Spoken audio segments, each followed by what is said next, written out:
She said it was just cake, but the way she held the spoon, it felt like a secret she wasn't supposed to share. I still remember the first time she called me over. The way her voice carried through the thin walls of the duplex, half a question, half a dare. "Would you like some cake?" she asked like it was nothing. But it wasn't nothing. It was a quiet Sunday, one of those afternoons that feels hollow in the middle, sunlight coming in too softly, a ceiling fan humming like a secret you're not supposed to tell. I just moved in a month ago, 24, still figuring out what settled even means. And she was different. Her name was Clara, mid-40s maybe, calm in a way that made silence feel like company. She always wore loose sweaters, sleeves rolled up halfway, like she was too busy for vanity, but not careless either. That day, I almost said no, but she smiled before I could answer, that kind of quiet smile that makes you forget what you were doing. Inside her house, everything smelled faintly of vanilla and something floral. Maybe her perfume, maybe just her. There were books stacked unevenly near the kitchen counter, a half-written letter by the window, and a single plate with 2 forks already waiting. "Just made it this morning," she said, setting the cake on the counter. "Don't judge the icing. I ran out of patience halfway." I laughed, a little awkward. "Looks perfect to me." She tilted her head. "You always say that." "Say what?" "That things look perfect even when they're not." I didn't have an answer. She liked that. I could tell by the way she looked down, pretending to smooth the edge of the plate. For a while, we just ate in silence, the soft clink of forks, the sound of her faintly humming some tune from another decade. Every time I looked up, she was already watching me, not in a way that demanded anything, just observing like she was trying to remember something she'd lost a long time ago. "Do you live alone?" I asked, immediately regretting it. She smiled, but it didn't reach her eyes. "These days, yes." "You?" "Same," I said, though I guess I'm still getting used to it. "Don't," she replied softly, leaning on the counter. "It's not something you should ever get used to." Her words lingered. I didn't know what to say after that, so I just nodded, staring at the last piece of cake between us. She noticed, and for a moment, her fingers brushed mine as she reached for the fork.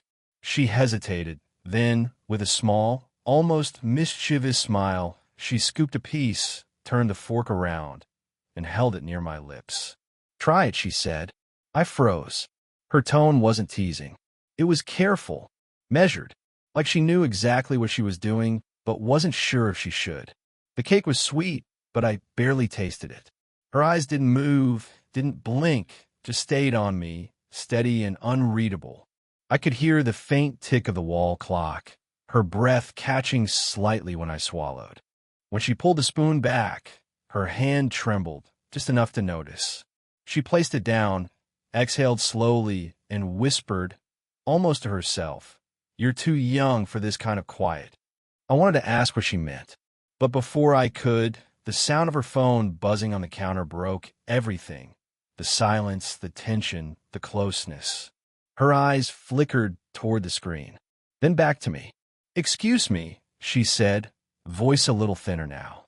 She picked up the phone, turned her back, and for a moment, just stood there, still, unmoving, as if deciding whether to answer. That was when I realized it wasn't the cake she'd invited me for. It was something else, something she hadn't let herself want in a long time. And whatever it was, it had just been interrupted. For 3 days, I didn't see her. Her curtains stayed drawn, and the kitchen window, where she used to water her small potted herbs every morning, remained closed. I told myself it didn't matter. But every time I passed by her door, my steps slowed.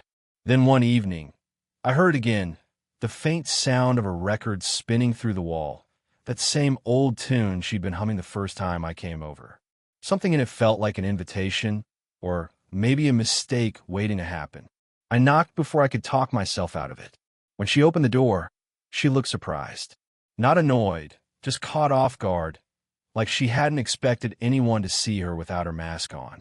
She wore a simple white shirt, sleeves rolled, hair tied loosely at the back. "No makeup this time." "Hi," I said. I thought I'd return your plate." She smiled faintly. You held on to it for 3 days? Didn't want to seem eager. That made her laugh, softly, but it reached her eyes this time. Inside, the house felt different, quieter, warmer. There were photos on the shelf I hadn't noticed before. One of her standing beside a man and a teenage girl. The man had a kind face. The girl, maybe 16, looked just like her. I didn't ask, but she saw me looking. My daughter, she said, voice even. She's in college now. The man, he's not in the picture anymore. There was no bitterness in her tone, just the kind of practice calm that comes after too many explanations. Sorry, I said, immediately regretting how small the word sounded. Don't be, she murmured, taking the plate from my hands. You didn't break it. We stood there, silence stretching between us. I wanted to tell her that I'd been thinking about her, that every small thing I did in that empty apartment next door somehow felt wrong without her quiet around it. But instead, I said, you should open your curtains again. It's too dark in here. She glanced toward the window, then at me. Maybe I like it this way. Her words were soft, but her eyes said something else, something that made my chest tighten. I don't think you do, I said quietly. She looked at me for a long time, the record still spinning behind us, the needle crackling faintly. Then she did something small, almost nothing. She reached up, brushed a bit of dust off my sleeve, and left her hand there just a second too long. It wasn't bold. It wasn't even intentional, maybe, but it felt like the air between us shifted, like both of us suddenly remembered the line we weren't supposed to cross, and how close we already were to it. She pulled her hand back, cleared her throat, and whispered, you should go before it gets late. I nodded, though neither of us moved. When I finally did, she followed me to the door, and as I stepped out, she said quietly, almost to herself, you remind me of someone I used to wait for. Her voice trembled on the word used to, and I knew then, whatever this was becoming, it wasn't going away. It started raining the next afternoon, that kind of rain that makes everything sound closer than it really is. I was sitting by my window, pretending to read, when I saw her car pull into the driveway. She stepped out slowly, umbrella half open, her sweater clinging to her shoulders. I don't know what made me do it. Maybe the way she looked up at the sky, like she wanted to wash something off her, but before I knew it, I was knocking on her door again. She opened it, damp hair framing her face, surprise flickering in her eyes. You'll catch a cold, I said without thinking. And you'll catch trouble, she replied softly. Her tone wasn't angry. It was warning and worry, mixed in the same breath. I brought you some tea, I said, holding up a thermos. She hesitated, then stepped aside. You shouldn't keep doing this. Doing what? Showing up like you don't know what you're doing. Her words stung, mostly because she was right. But the look in her eyes said she didn't want me to stop. We sat by her small kitchen table, steam rising from our cups. Outside, thunder rolled softly, like a heartbeat too far away. I saw your daughter's photo again, I said after a pause. She looks a lot like you. She has her father's stubbornness, she murmured. Do you still talk to him? She let out a small laugh, dry, tired. He talks. I listen. That's our rhythm now. I nodded. He doesn't live nearby? No, but sometimes he shows up, unannounced. Her eyes flicked toward the window, where a car light flashed through the rain. Just a passing vehicle, but the look on her face changed. Is that him? I asked quietly. She shook her head too quickly. No, but it could be. He likes to remind me he can. Something inside me tightened. Anger, protectiveness, I don't know. I reached out, without thinking, my hand brushing hers across the table. She didn't pull away this time. Clara, I whispered, you don't have to explain anything to me. She looked down, her fingers trembling slightly under mine. That's the problem, she said. You don't ask, and that makes me want to tell you everything. The air between us grew heavy. The clock ticked too loud. The smell of tea felt too sweet. Then came a sound, a knock on the front door. Sharp, sudden. She froze. Don't move, she whispered.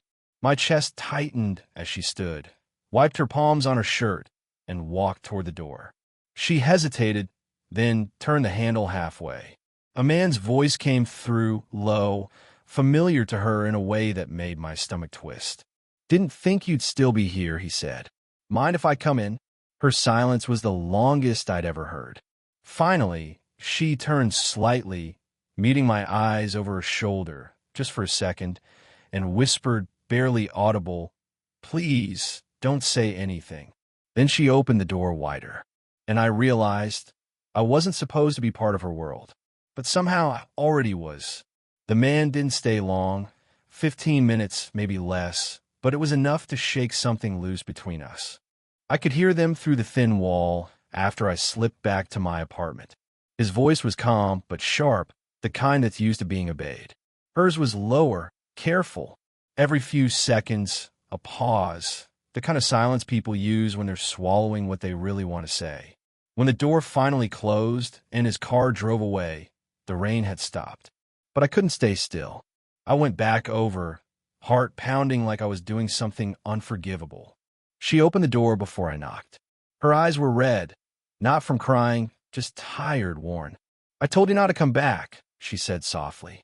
"And you still opened the door," I replied. That made her exhale, not a sigh, more like surrender. She turned and walked toward the kitchen, not telling me to leave this time. The house smelled of wet paper and lemon soap. Her hands were trembling as she picked up a glass from the sink. "Was that him?" I asked quietly. She didn't answer. "You don't have to protect him." Her voice cracked when she spoke. "I'm not protecting him. I'm protecting you." That hit harder than it should have. "From what?" I asked. "From you." She looked at me then, really looked at me, and something unspoken passed between us. "From what happens next," she whispered. The way she said it made my chest tighten. Every nerve in me wanted to step closer, but I didn't know what I'd do if I did. She turned away, gripping the counter like it was holding her up. "You think this is simple? You think it's just some harmless thing between neighbors?" "I don't know what this is," I said, "but I know I can't pretend it doesn't exist." Her breath caught, the kind of inhale that breaks something open inside. "Don't say that," she said. You're young, and don't," I interrupted. "Don't finish that." Silence. Then she laughed once, a hollow, nervous sound. "God, listen to us." I stepped closer. The space between us vanished faster than I meant it to. "You keep warning me," I said, "but you don't walk away." She turned, face inches from mine. Her voice dropped, trembling. "Because I don't want to." The words hung there, raw, reckless, honest. Her hand brushed my chest, hesitated, then stayed there. My heart was hammering so loud I was sure she could feel it. "Clara," I whispered. "Tell me to stop." She closed her eyes. "I can't." We stood like that, close enough to feel the warmth, the danger, the pull neither of us wanted to name. Then, just as she leaned in, the sound of her phone broke the air again, that same low buzz from the counter, cruel in its timing. She froze. I saw her eyes flicker with something between panic and longing. And before either of us could move, before anything could happen, the phone stopped. The silence it left behind was louder than the rain. The next morning, she didn't answer her door. Her curtains were open for the first time in weeks, sunlight falling across her living room, but she wasn't there. The record player was still spinning, the needle scratching softly at the end of song. A half-packed suitcase sat by the couch. My chest sank. I shouldn't have gone in, but the door was cracked open, just enough to mean come in or stay out forever. Inside, it felt like a goodbye that hadn't been said out loud yet. Her mug was still warm. There was a note on the counter, folded twice, but not sealed. My name written on the front. Before I could open it, I heard footsteps behind me. Looking for Clara? It was her daughter. I froze. She was older than in the picture, maybe 20, 21. Wet hair, college hoodie, eyes sharp like her mother's but younger, more certain. "She told me about you," she said, crossing her arms. "Not everything, but enough." I swallowed. She said she was leaving? She was supposed to. My dad called last night. The room spun slightly. "He came here." She nodded. "He always does when he feels her slipping away." Her tone was calm, too calm. like she'd grown up watching her mother walk this tightrope before. Look, she continued, whatever's going on, you should stay out of it. My mom, she breaks things when she's scared. And right now, she's terrified. She's not the only one, I said quietly. Something flickered in her eyes. Pity, maybe understanding. Then she stepped closer, lowering her voice. She told me you reminded her of someone. You know who that was? I shook my head. My brother, she said. He passed away 5 years ago. The air left my lungs. She said you had his way of listening, like you were holding the silence for her. I didn't know what to say. I wanted to deny it, but something about the way she said it, half pain, half grace, made it impossible. She wasn't trying to use you, she added. But sometimes people get lost in the wrong memories. The front door opened before I could answer. Clara stood there, still in her raincoat, eyes wide when she saw us. The color drained from her face. Mom, the girl said quietly. You should have told him. Clara's lips parted, but no sound came out. She looked at me, then at the letter still in my hand. I wasn't ready, she whispered. For what? I asked, voice breaking. To lose him again. Her words cut straight through me. Not because they made sense, but because they didn't. For a long second, the three of us stood in silence, past, present, and guilt all sharing the same air. Then she took the letter from my hand, tore it clean in half, and said, You were never supposed to know. And just like that, the warmth between us turned cold. Not because it wasn't real, but because it finally was. The rain returned that night. Harder, heavier, like the sky had been holding its breath all day just to let it out at once. Clara hadn't spoken to me since the morning her daughter left. The silence between our apartments had become unbearable. Not peaceful, not angry, just suspended, like neither of us knew what came next or who was supposed to break first. I told myself to leave her alone, to let the story end where it should have, with a quiet understanding, a half-written letter, and a door never opened again. But love, or whatever this was, doesn't end neatly. It unravels, slowly, messily. By midnight, I was standing outside her door again. No plan, no excuse. Just that same ache that wouldn't let me sleep. When she opened it, she didn't look surprised, just tired. Her eyes were red, her hair unkempt, and her voice barely above a whisper. I knew you'd come. I stepped inside, closing the door behind me. The house was dim except for one lamp near the window. Her suitcase was gone. Where were you going? I asked. Nowhere, she said, half smiling. I packed because it's easier than staying. I shouldn't have read the letter, I blurted. She shook her head. You didn't. I made sure of that. I took a breath. You said I reminded you of him, your son. Her lips trembled. I shouldn't have said that. Then what is this, Clara? I asked, because I can't keep pretending it was just confusion. It wasn't. She turned away, gripping the window frame. You think I don't know that? Every time I see you, I feel like I'm breaking a rule I wrote for myself years ago. Then break it, I said. For once, just don't stop yourself. She turned then, and there was something raw in her eyes. Fear, longing, guilt, all tangled together. I lost my son in a car accident, she said quietly. He was 23. You're 24. The same age he'll always be in my mind. When you showed up next door, it felt like I got a second chance to hear laughter in this house again, to feel something that didn't hurt. Her voice cracked. But then you looked at me like I was someone you could love, and I didn't know how to be that person anymore. The room went silent, except for the rain hammering against the glass. I stepped closer, my hand hovering near hers. You don't have to be anyone. You just have to stop running from what's already here. She looked at me for a long moment, really looked. Then she reached up, her hand trembling as it touched my cheek. This isn't what you think it is, she whispered. It's not a love story. Get me trying to breathe again. I covered her hand with mine. Then breathe. Tears filled her eyes, not from sorrow, but from release. And in that fragile silence, we didn't kiss, didn't promise anything. We just stood there, two people who'd finally stopped pretending they didn't need to be seen. Outside, the storm began to ease. A week passed before I saw her again. Her window, the one that had once been shut tight, was open now, white curtains breathing with the wind. There was no music, no smell of cake, no flicker of a record spinning. Just quiet.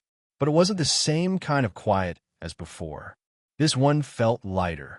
I was out front, fixing my bike, when she stepped on her porch. She looked different, rested, present. The kind of calm that comes only after you've stopped trying to fix the past. "You're leaving," I said, even though I already knew.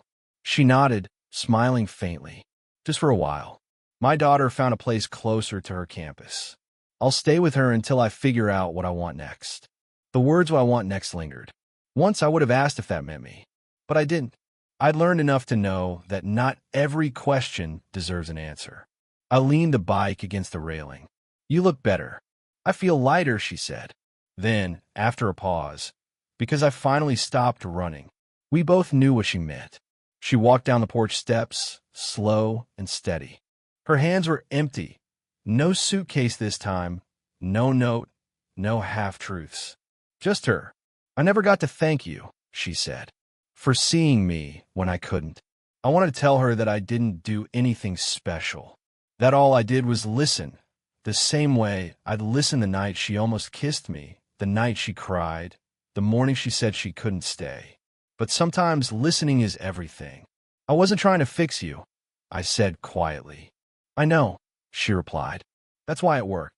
For a long moment, we stood there in the golden light of late afternoon, the kind of light that softens edges and makes goodbyes bearable. Then she reached in her pocket and held out something small, a silver spoon, the same one she'd fed me with that first day. "I thought you might want to keep it," she said, "so you don't forget the taste of bad icing." I smiled, but my throat tightened. "You're sure?" She nodded. "I already remember." I took it from her hand, our fingers brushing for the last time. And then she turned, walking toward her car. No dramatic glances, no promises to write, no unfinished words left hanging. Just quiet acceptance, the kind that doesn't need to be explained. When the engine started, I didn't wave.